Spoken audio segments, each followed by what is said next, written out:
Hi, I'm Terry Clarke, and I'm with Chris on the Culture Matters podcast.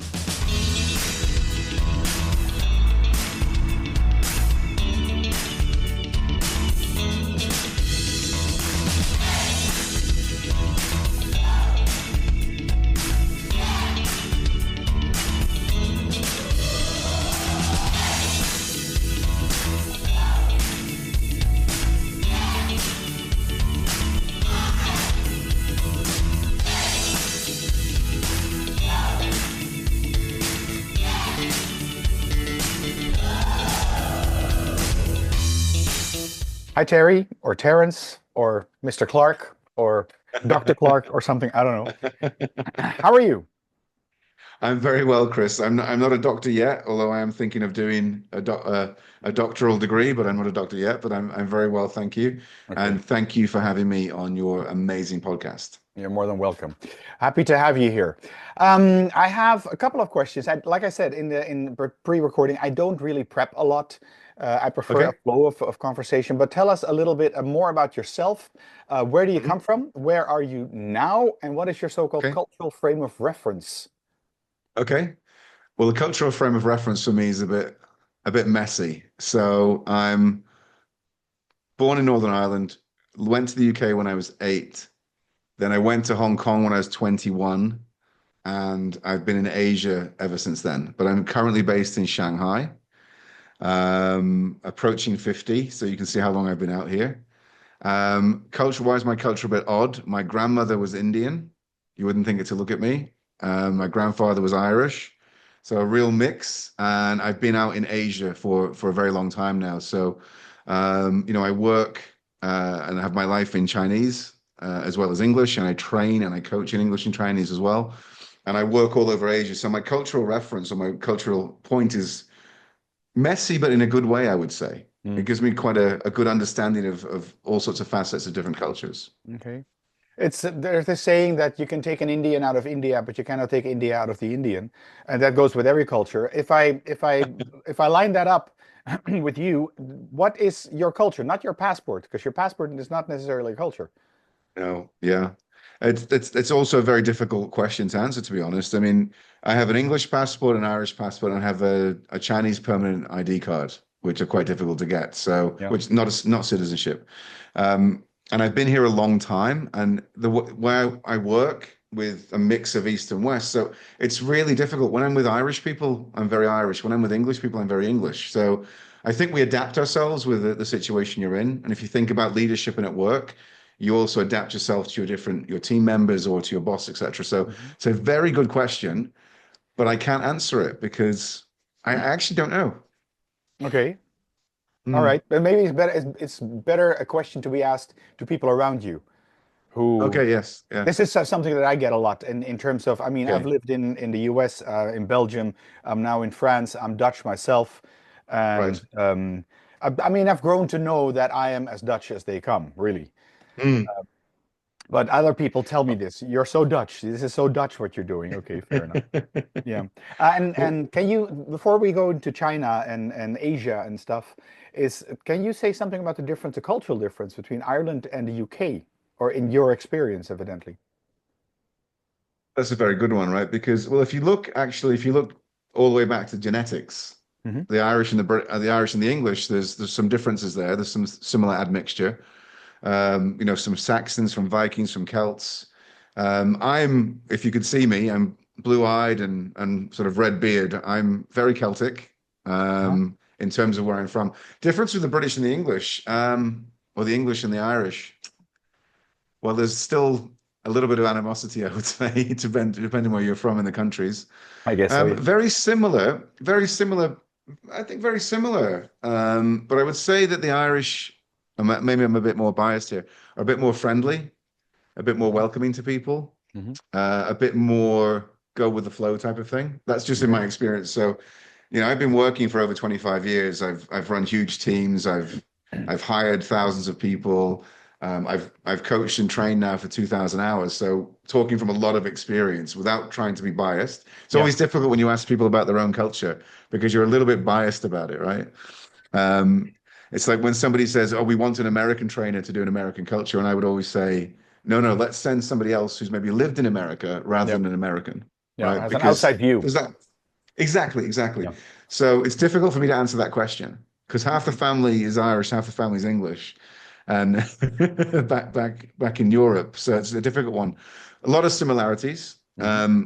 a lot of difficult differences, even with the food. The way that people would respond to a problem.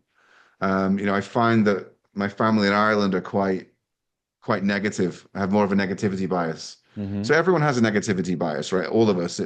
It's an evolutionary survival thing within our brains. But I would say that the family in Ireland are a bit more negatively skewed, I would say. Okay. All right.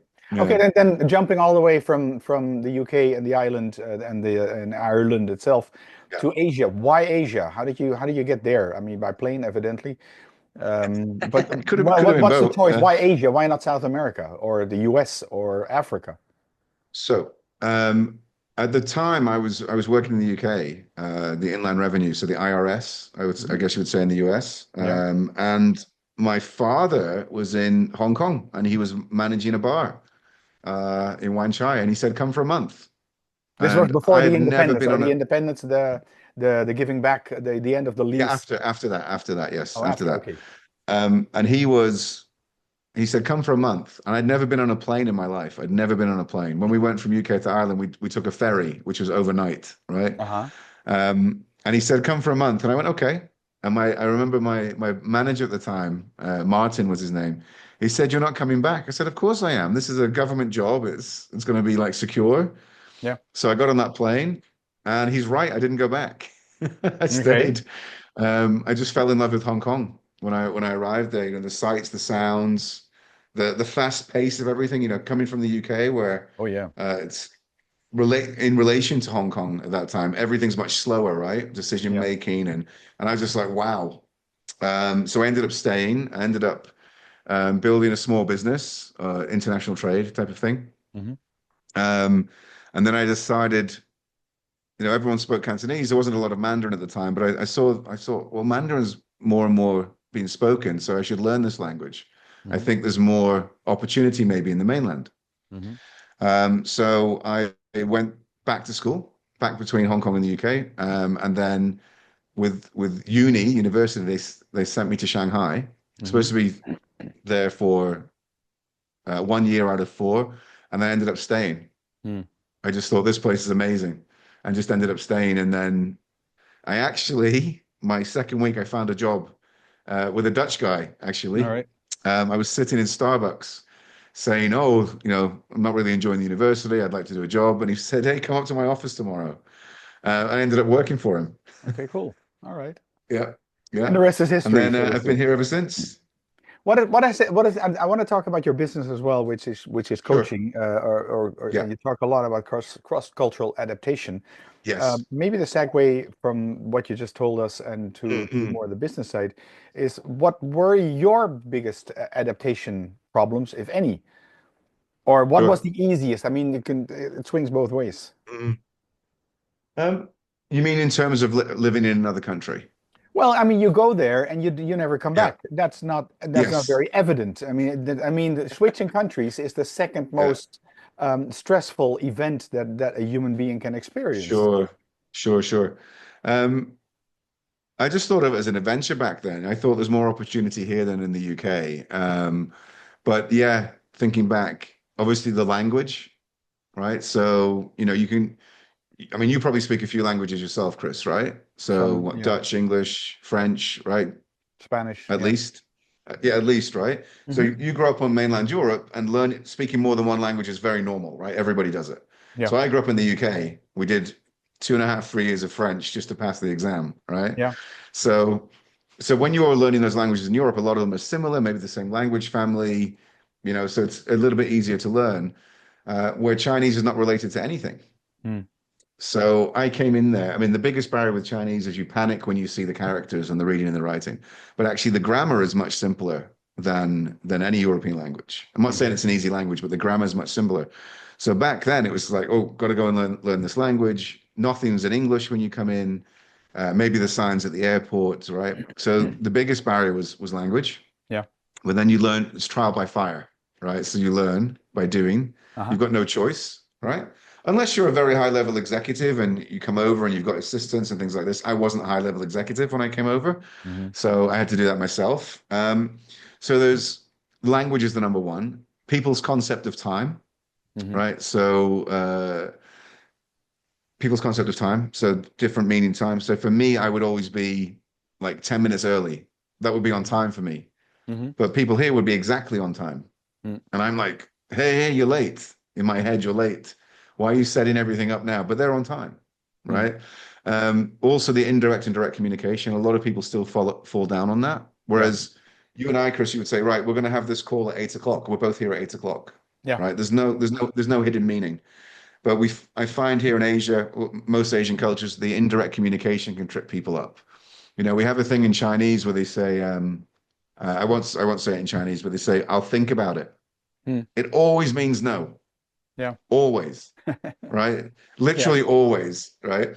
And there's also a fear here and it's a cultural thing, it's a hierarchical thing of not wanting to say no or the hidden meaning in things. So that's something that's the biggest adaptation. Hmm. And also, I mean, I hate to say it, when I started working in factories and things, I had to travel to factories, taking buses and things. Right now, we've got an amazing high-speed rail network, Hmm. right? So we can get everywhere very, very quickly. At the time, I was taking 5-hour bus rides. I'm 6 feet tall. I didn't fit in the bus at that time. My knees are in my face. 5 hours going to factories. There's the same issue, the quality, the delivery, all this sort of stuff, and end up losing my temper Yeah. because that's shouting, right? And I was young and dumb, right? But I had a boss a few years later called Chris, and he took me to one American guy. He took me to one side, and it's a lesson that stayed with me forever. You need to learn to respond and not react. Hmm. And that stayed with me for like over 20 years That's a good because I one. would always react. And it Yeah. doesn't work here. Shouting doesn't work, right? And you also have to be aware here. Another shock is that a contract might be flexible. Hmm. Whereas for me, from the UK, a contract's a contract, right? So it might be a bit flexible. People don't always do as they say they will, just from that fear of not wanting to say no. Um, and also a big shock can be, and I see because I do cross-cultural training for people coming into China and the other way around Hmm. as well, Chinese going overseas, is the speed that decisions are made here. Hmm. So we would say that it's a collective culture, and generally in collective cultures, decisions are made by consensus. Hmm. But here it's much more quicker than you might find in the Middle East, for example, where it's also by consensus. But it's much faster. And it's like here, it's like, oh, that works, let's try it. Hmm. Now, often without all the information, so maybe it's too fast. So when I a few years ago, I was dealing with it was in property, and I was running part of the China business for a big London real estate company, and they just couldn't understand the speed that we did things here. Hmm. They just couldn't understand it. They wanted to do it the way in London. So it takes 6 weeks. Okay, well you've lost that sale, or you've lost that opportunity. Hmm.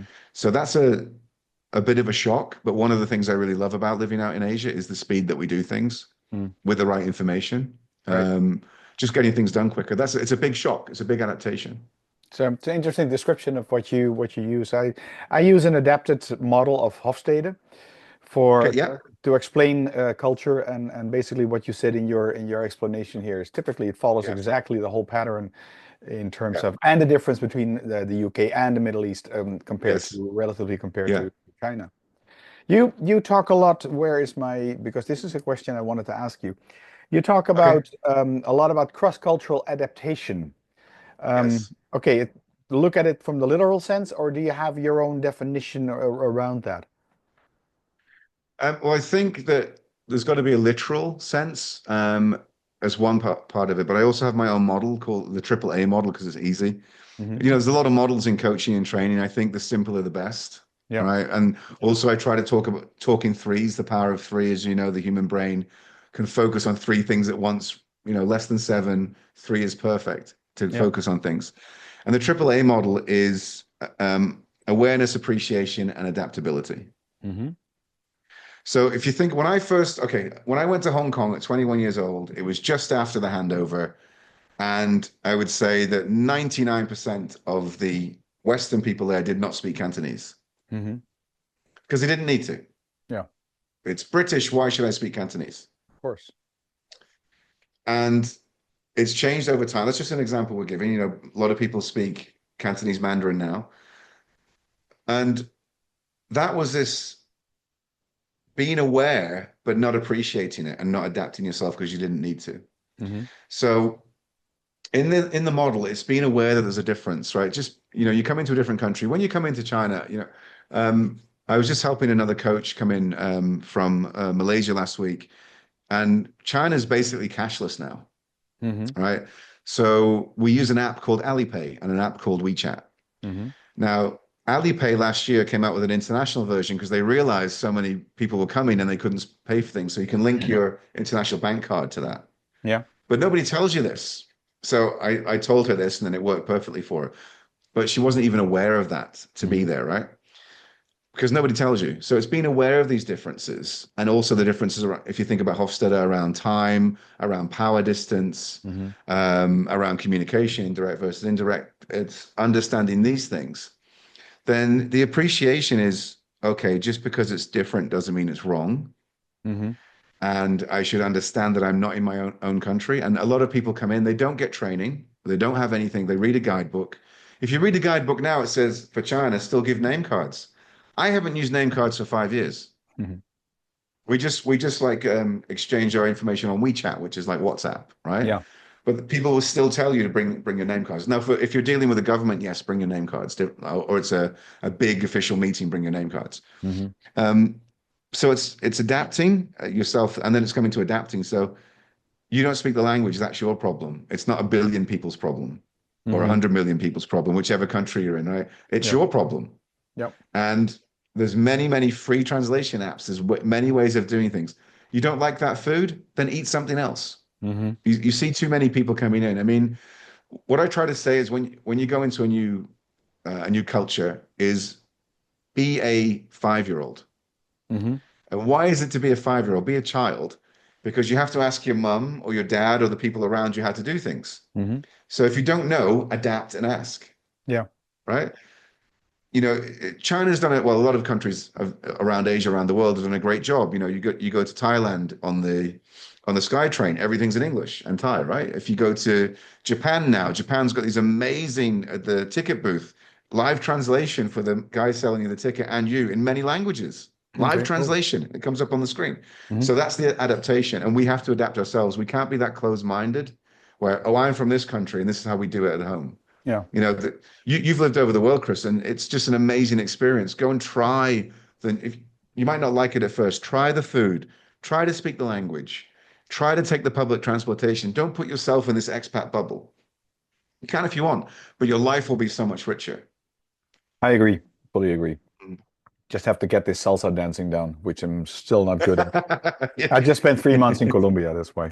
And how's your dancing? No, no, like I said, I still I need some practice still. You talk, Terrence, you talk about or Terry, you talk about you coach leaders as well. That's what this comes from your LinkedIn profile. Um, Mhm. what is the most common field of improvement you find that the people, I guess the expats that you get in front of you, Yeah. what is their thing that Mm. they need to improve? The most common thing that happens? Or is it per Um, country? Are the Americans more like this and the Germans more like that? Or I don't know. well, yeah, without generalizing, a lot of the cultural norms that we have as our stereotypes are quite accurate, I would say. But without generalizing, what I'm finding now is most people coming, particularly to Asia, is it's not seen as a hardship posting anymore, Hmm. right? So it used to be a hardship posting. They used to get huge packages, etc. That's sort of gone away. So when they come into China, particularly, they have to be because when I do the cross culture, we also talk about general. I have somebody that comes in and talks about general life, cost of schools and things like that. Hmm. The cost of schooling here is ridiculous. It's Expensive, like, hence. and in a not very good school, it could be $30,000 Okay. US, right? Uh-huh. So it's while the cost of living here is very cheap, some things are crazy, right? Hmm. So that's one thing. But in terms of the leadership, it's leading across culture and understanding the different ways of communication. Hmm. So even if you're in a multinational and the language of that multinational is English or French or whatever language it is, you're still dealing with a different culture.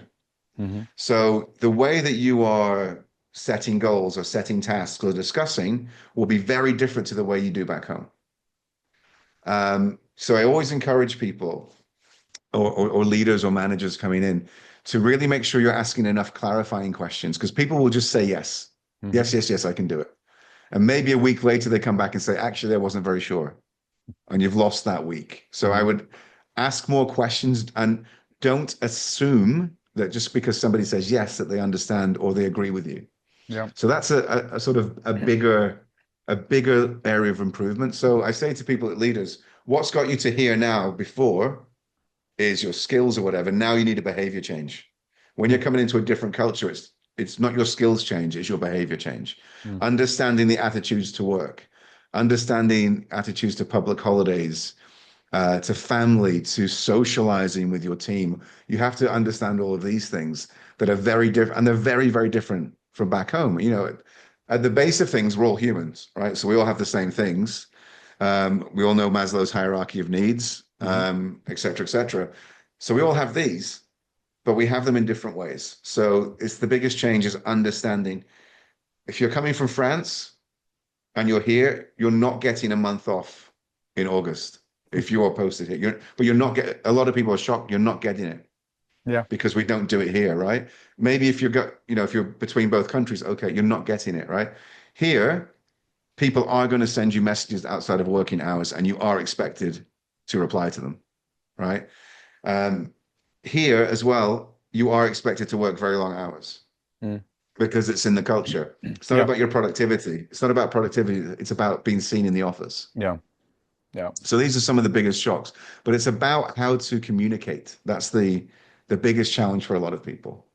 This is again a nice segue to my other question. You talk about that you're offered techniques to managers, to leaders, to people that you coach. What are some of the techniques that you use? Or Well, name the three or technique, something like that. Yeah. sorry. Or name three. So in terms of just for the adaptability, we talk a lot about the AAA model. We try to adapt that at work. We try to find ourselves, keeping journals or even writing on the phone when maybe you're going to react to something rather than respond to something. Hmm. Because it can be very different. I was coaching somebody in Oman actually, Brazilian in Oman in the Middle East, a couple of weeks ago, and he was just finding it very difficult that everybody just kept agreeing with him in the meetings, and then nothing was getting done, Yeah. and he was starting to get more and more frustrated. And I said, "Well, why are you getting frustrated?" He's like, "I don't know." So the technique there was to try and maybe even after the meeting, think back and what was triggering you and just write it down. Very simple things. There's no rocket science. Hmm. It's being aware of ourselves because, we were talking, you were saying earlier about um, outside in view, someone from the outside Yeah. looking at you, and you have to take that step back and really look at what you're doing. Hmm. Um, I'm a strong believer in mindfulness when you're stressed, really strong believer in it. I found mindfulness about 6 years ago, and it's just been amazing for me. Hmm. So when you're stressed and you're in this new environment where probably you have no one to talk to, right? You don't really go and talk to your colleagues if you're the leader here. It's sort of not something you do. Not done. Yeah. It's yes, these techniques to really sort of center yourself and understand. And then I really encourage people to go and take some lessons in the language at least, Hmm. right? Because it helps you think. And I think differently when I'm speaking Chinese. I think differently, and I'm sure you do in the different languages you speak. You think differently, right? Yeah. You're probably not aware of it, but you Yeah. think differently. You solve problems differently. Yeah.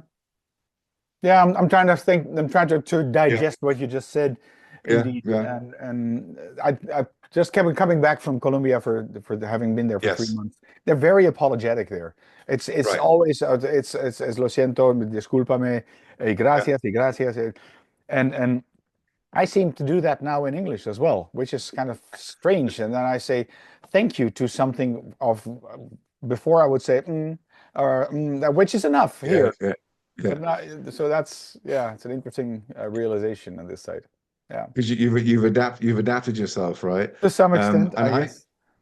I find myself saying some Chinese things sometimes. Uh, If something goes wrong, we would say in Chinese, "Ah yeah," like this, and I find myself doing that in English all the time, uh-huh. even when I'm back in the UK, and people are like, What are you doing?" But you're Yeah. thinking in a different way, you Yeah. know. So in Colombia, is that apologetic way of speaking? Is it just a way of is it a way of deferring to someone else, or is it just a part of speech, or is it genuine apologies? I guess in English you would say, well, thank you, or thanks. Ah, okay. And Mm-mm. in Spanish they would say, well, thank you very much, thank you so much, Right. much Yes. appreciated. It's very kind of Yeah. you. And Mm.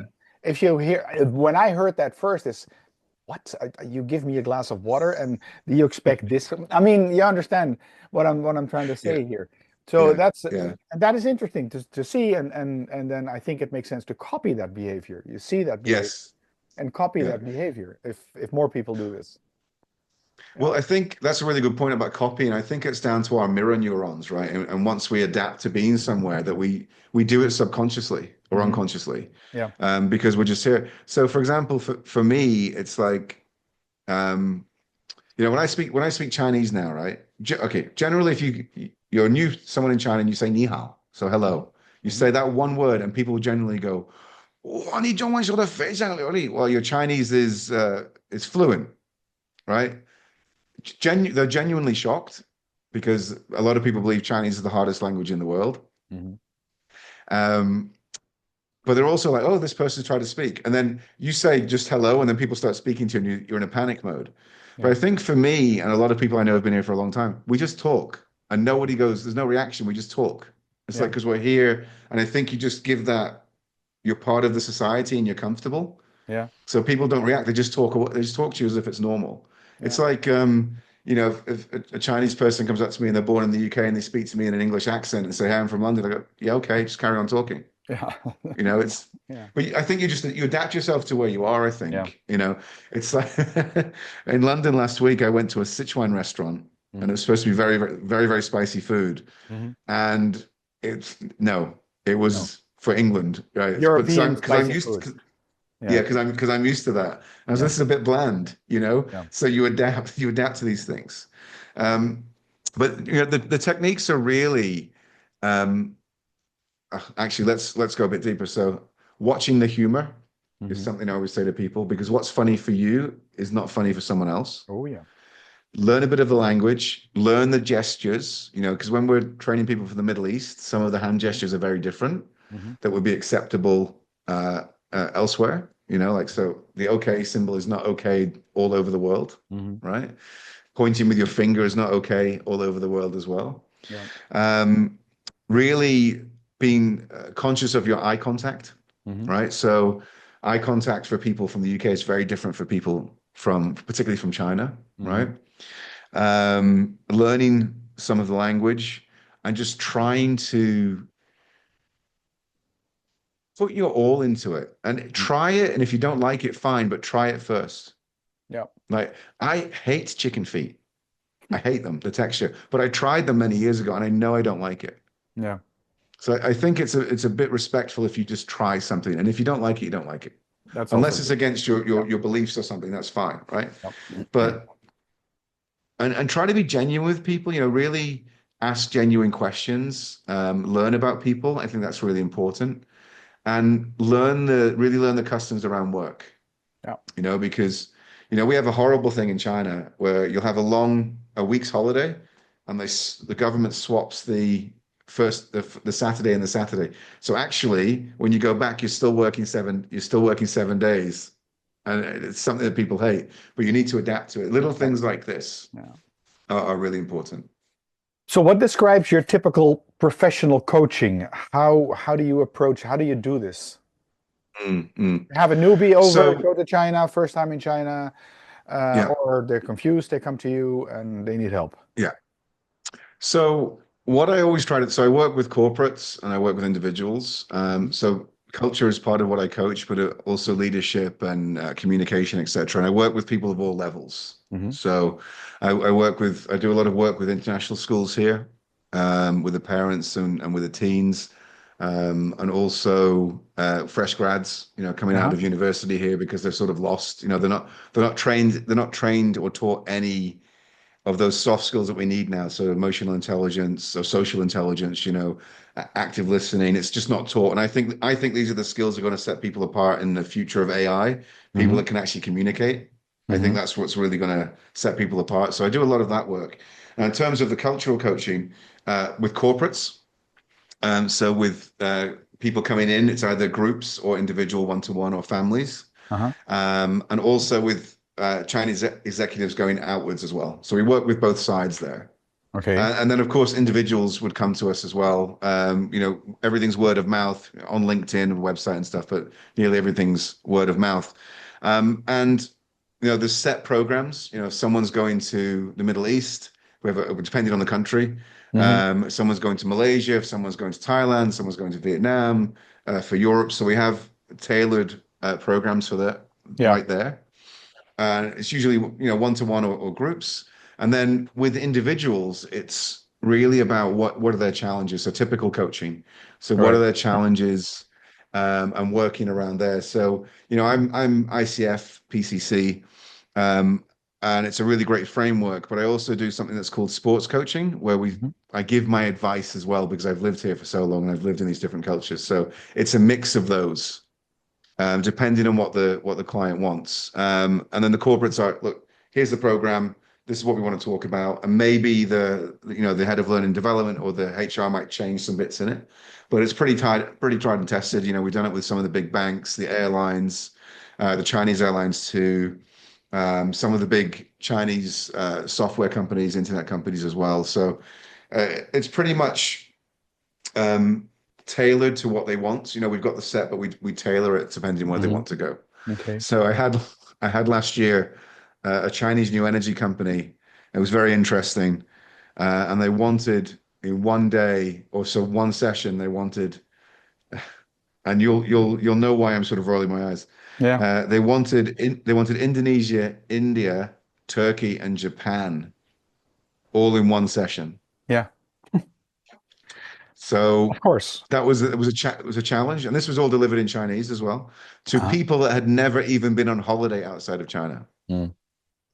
So never mind even worked outside of China. Yeah. So that was interesting, adapting that there. So there's challenges there because you want to give people as much information as you can. But the way that if I'm doing a big group thing or even one-to-one, I don't lecture. It's got to be interactive because that's how Hmm. adults learn, right? Yeah. And helping people find their own answers to things. Well, look, this is the answer to this. This is how you make a payment in China. You can only use this app, basically, or Mm. this app, right? So there's things there. But what would you do around gift giving? Things like this. Oh yeah. When people go to the Middle East, would you give somebody some perfume in the Middle East? Oh, yes. Have you checked if that perfume has alcohol in it? Mm. Oh, oh. Would you Yeah. give someone a leather wallet? Ah, in China. Oh, somebody's just about to retire. Would you give them a clock to celebrate their many years? No, because that sort of signifies death. Mm.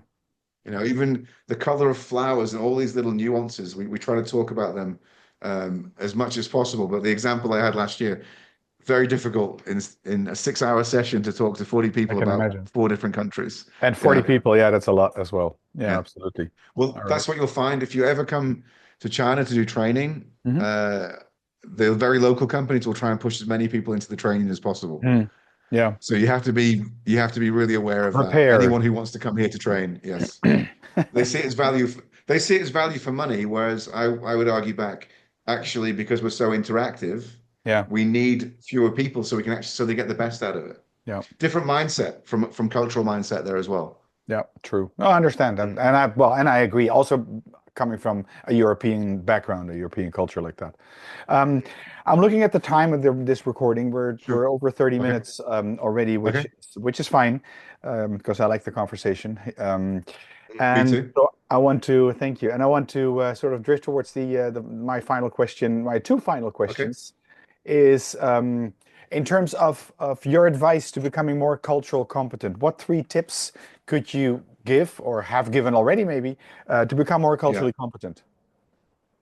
Well, I mean, I'll go back to my model, the triple Yeah. A model, because you can put a lot into that simple model, right?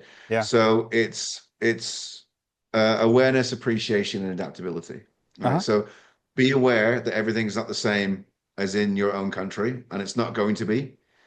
Appreciate it. You might not like it. You might not like the way the public transport works. You might not like the Mhm. food exactly, but appreciate it, understand it, and adapt yourself where you have to. Especially if it's in the workplace, you will have to adapt yourself. Even if you're in a multinational, you will still have to localize the Yeah. way meetings are done, the way conversations are had. So, I train a lot of multinationals here. And the biggest shock is in Asia, people don't turn their cameras on a Teams meeting or a Zoom meeting. They just don't Oh, turn them on. So when I go into train like the Asian sort of participants, it's like, well, do you understand that when you have your camera off, one, you're not building trust. yeah.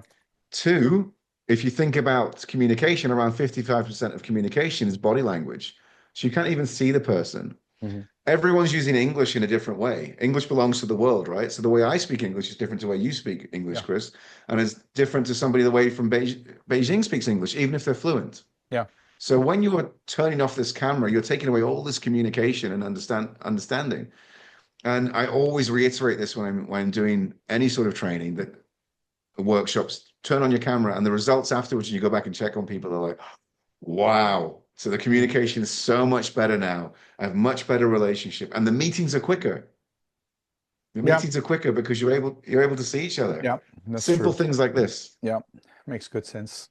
All right. My Yeah. last question, almost my last Sure. question, is how can people get in touch with you if they want to? So I'm on LinkedIn as oh, am I what am I on LinkedIn as? Hold on. I'll find that. Don't worry. You'll find that. So Yeah. basically, I'm on LinkedIn, I'm on Threads. If you go onto any social media, just at Coach Terry C. And my website is upskill.consulting. So upskill.consulting. I'm all over social media as at Coach Terry C. And on LinkedIn, I think it's just it's my full name, Okay. Terrence Clarke, Terrence basically. Clarke. So I'm everywhere. You can't miss me. That's good. And then the final one, which it is on your LinkedIn profile, does a Yeah. drinking straw have one or two holes? Ha ha. Ha ha. Did you not see the answer?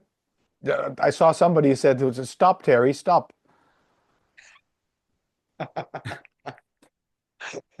Stop, Terry, stop. Yeah, he was not sure, right? Yeah. Um, And somebody said two holes. so So that's the so the answer is I'll give you the answer now. I think do we have time, right? So mathematically speaking, a drinking straw has one hole from a maths perspective.